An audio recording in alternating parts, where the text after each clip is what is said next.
The topic of today's discussion is how to decrease suffering.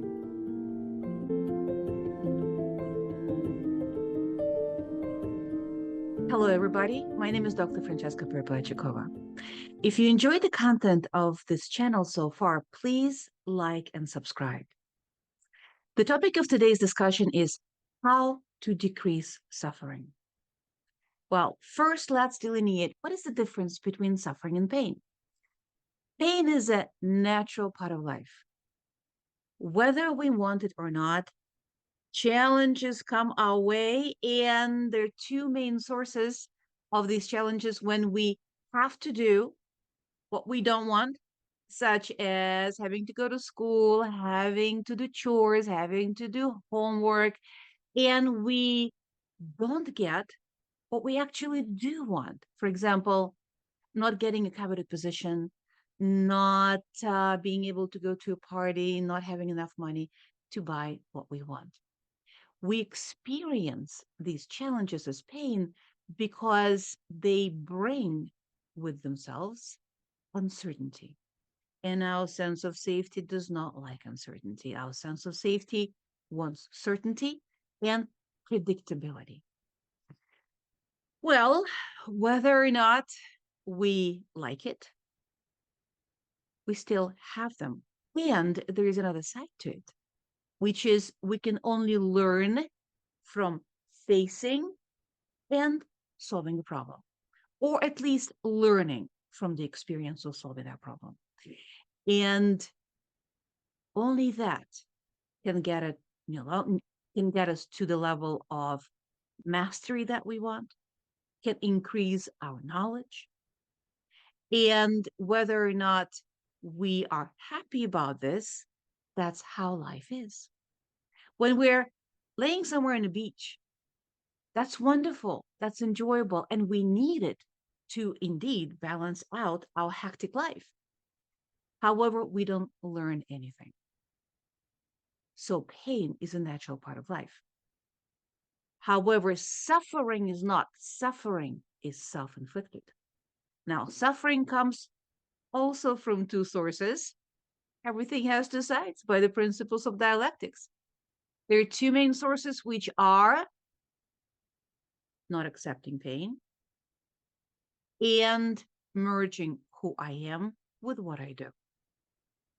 So the first source can be summed up in the formula of pain plus not accepting pain equals suffering. This is when we are presented with a challenge and we run away from it, we try to avoid it, we're trying to make other people solve those challenges for us, right? For example, I went to class and it was not my favorite subject, it's math. Teacher explained it and I didn't quite understand it. Now I get home and I really don't want to do this homework because I didn't understand, fully what the teacher was saying. Now, tomorrow I went to the math class and teacher is teaching a new lesson based on the information that was already covered that I partially understood. Now I am completely lost, which is further decreasing my willingness to do homework today, and so forth until I fail the class and have to do summer school. Now that was self-inflicted.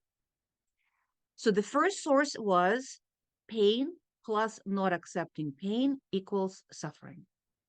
The second source is who I am equals to what I do, what I think, what I feel.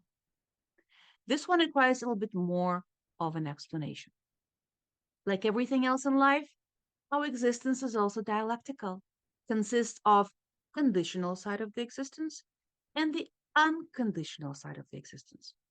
Conditional side of the existence is my relationship with other people, my relationship with the external environment, ups and downs of life. I win, I lose, people like me, people don't. I succeed, I fail. All my thoughts, all my feelings, my actions, all on that side. The unconditional side is I just am, neither good nor bad. This is my relationship with me. And my relationship with me supposed to be as that to an entity, neither good nor bad. When a little child is born, a baby is born, is this baby good or bad? Neither. It's an entity called human being, just like other entities. Sun, an entity of a star, Earth, an entity of a planet, right? Moon, tree, river, squirrel. These are all entities. Sun cannot be good or bad. Sun can burn my skin, which does not make it bad, or give me light and heat, which does not make it good. Well, the important piece to remember with that is that for us to have a happy, productive life, we need to always maintain the two sides, the balance of the dialectic, right? And as we said before in our previous discussions, by the virtue of complementarity, these sides are not the same, not equal, but indeed complementary, which is one side is stable, the other one is flexible. So we always need to maintain the balance of I just am neither good nor bad.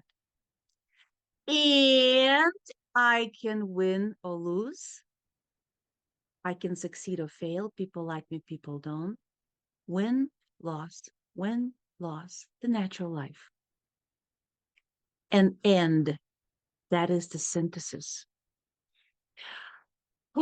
Now, that doesn't happen that way. Unfortunately, the information field in which we exist programs us to be one-sided. This is a biological computer. And anything that we learn, anything that we do, anything that we think programs us, writes a new program. And the information field that programs us consists of all kind of influences, right? Of course, our parents, our siblings, extended family, mainstream culture, religion, internet, all of the resources of information that influence our thinking. And this field programs us to be one-sided, where instead of stable, I just am, neither good nor bad, an entity, meaning that I can always have peace with myself at all times. Peace means neither good nor bad. If we say good, we can always also be bad, right? There's no peace. It's neither. And as we said, I can succeed or fail, be happy or disappointed. Instead of helping us understand that there is a dialectical balance to be maintained, information field in which we exist programs us to be one-sided. Everything becomes conditional. Who I am start to depend on what I do, feel, think, and what other people think about me, right? So everything is on the side of my relationship with other people, meaning going up and down, up and down. I win, I'm good. I lose, I'm bad. Good, bad, good, bad, good, bad, all the time. Sometimes on an hourly basis. Of course, this is causing suffering. How else can it be? And instead of understanding that this is a one-sided approach, there's no dialectic that's being balanced. Instead of unmerging who I am from what I do, instead of separating these two sides that are not the same, complementary, who I am, my relationship with me, and what I do, my relationship with the external environment, instead of learning how to do this, people start to artificially decrease fluctuations of life. How? Avoidance of life or force, trying to force other people to be just as I want. Don't say this, don't go there, don't stay there. or force against ourselves. Criticism, judgment, self-punishment, suicidality, self-harm. They are all tools of force. There are many ways, there are many reasons of why this kind of maladaptive programming can occur, this writing of the malware into our brain. It can be as simple as saying to your child, "Oh, what a wonderful job you did, great girl." Or, "You made a mistake again, bad girl." What just happened? You merged what I do with personal, who I am. You wrote a program that a child can be good or bad. And it depends on what they do. As simple as that. Of course, there are many, many other ways, such as harmful invalidation, judgmental stance of the parents, criticisms, downward comparison, shaming, blaming, all of these examples of harmful invalidation. All of that is programming in our brains the same message. Who I am depends on what I do. Everything one-sided. Everything is conditional. And sometimes we don't even need to say you're an idiot, right? Criticism, such as, "Why the hell did you do this?" signals what? You're an idiot. And what you did is an empirical evidence to support that you're an idiot.